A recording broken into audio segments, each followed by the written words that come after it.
এই যে আসতেছে ফেব্রুয়ারি, কত ফেব্রুয়ারি জানো? এটা কি বিশ্ব ভালোবাসা দিবস? হ্যাঁ, কি দিবস?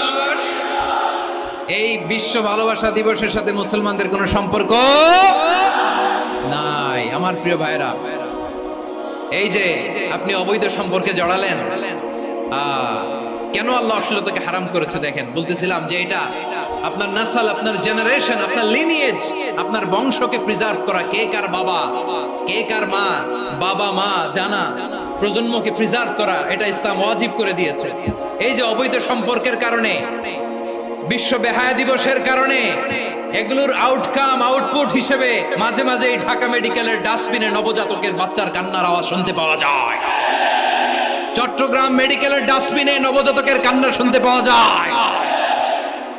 বীর চট্টলার মুসলমানেরা বুঝতে পারলে আওয়াজ করে বলেন, এই যে চট্টগ্রাম মেডিকেলে যে নবজাতকটা পাওয়া গেল, ওর বাবাকে আমাকে বলেন, ওর মাকে, ও কোন ফ্যামিলির সন্তান কেউ জানে? আপনি হিউম্যান ডিগনিটিকে অপমান করেছেন না? আপনি তার ভবিষ্যৎকে অন্ধকার করেছেন না? আপনি তার লিনিয়েজকে প্রশ্নবিদ্ধ করে দিয়েছেন না?